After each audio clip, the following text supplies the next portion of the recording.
2019 से लेकर 2024 तक किस पार्टी को किस व्यावसायिक घराने ने या किसी शख्स ने कितना चुनावी चंदा दिया, इस पर तस्वीर साफ होनी चाहिए थी, लेकिन सुप्रीम कोर्ट के आदेश के बावजूद अभी तक क्यों नहीं हुई।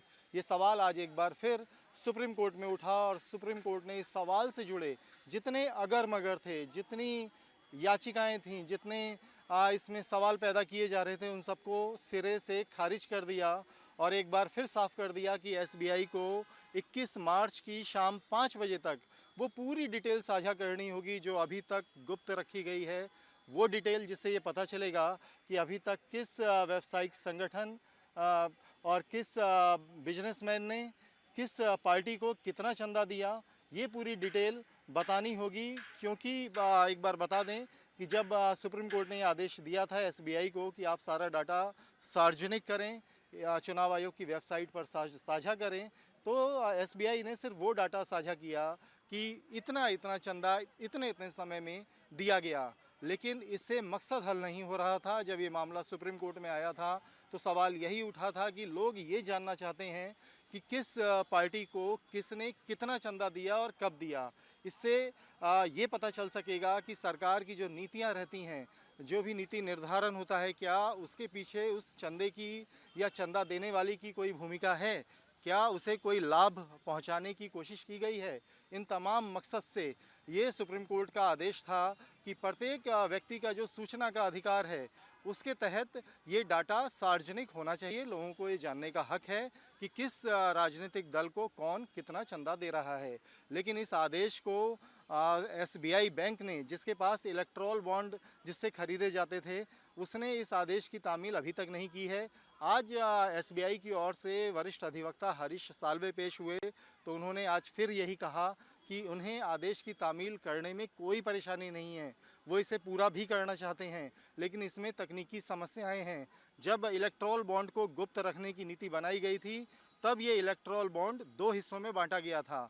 एक जिसपे अल्फ़ा न्यूमेरिक नंबर है, दूसरा जिसमें चंदे की राशि है। तो हमने चंदे की राशि वाला पार्ट तो ECI election commission of India की वेबसाइट पर सार्वजनिक कर दिया, लेकिन किसने चंदा दिया, उसका उस पार्टी से क्या संबंध है, ये डेटा पब्लिश करने में या सार्वजनिक करने में समय लगेगा, क्योंकि ये यूवी लाइट के ज़रिए इसको देखा जाता है। इस तरह की तकनीकी चीज़ें भी आज कोर्ट को समझाने की कोशिश की गई कि उन्हें समय दिया जाए। और ये बात भी कही गई कि उन्हें इस आदेश को समझने में कुछ परेशानी हुई, वो पूरी तरह से नहीं समझ पाए। इस पर सुप्रीम कोर्ट के जो सीजीआई हैं उन्होंने नाराज़गी भरे लहजे में कहा कि ये आदेश शुरू से बहुत स्पष्ट था, बहुत क्लियरिटी के साथ दिया गया था। इस पर उसके बाद भी सुनवाई हुई और जिस सुनवाई में एसबीआई को अधिक समय देने से मना कर दिया गया था कि उन्हें 24 घंटे के भीतर ही ये डेटा सार्वजनिक करना होगा कि किसने किस पार्टी को कितना चंदा दिया है और उसका उस पार्टी से क्या संबंध है। लेकिन एसबीआई अब तकनीकी पहलू बता रही है, जो कि सबसे बड़ा बैंक है, तो इस पर ये जो दलील है गले नहीं उतरती। इसलिए एसबीआई को साफ तौर पर कह दिया गया कि आपको 21 मार्च तक का समय दिया जा रहा है, अब कोई अगर मगर बाकी नहीं है। आप 21 मार्च की शाम 5 बजे तक पूरा डेटा इलेक्शन कमीशन के साथ साझा करें ताकि लोग जान सकें इस पूरी डिटेल को। और आज की जब सुनवाई हुई तो उसमें एक और गौर करने वाली बात रही कि जो व्यावसायिक संगठन हैं, जो फिक्की है या जो दूसरे संगठन हैं, उन्होंने एक नई एप्लीकेशन लगा दी और ये कहा कि 2019 और 2024 का डाटा ही क्यों, 2019 से पहले का डाटा भी सार्वजनिक किया जाए। इस पर सुप्रीम कोर्ट ने कहा कि हम यहाँ पुनर्विचार करने के लिए नहीं बैठे हैं, जो आदेश दिया जा चुका है उसकी तामील करवानी है। इसलिए इस समय इस तरह की याचिकाओं का क्यों कोई मतलब नहीं है, उन याचिकाओं को खारिज कर दिया गया।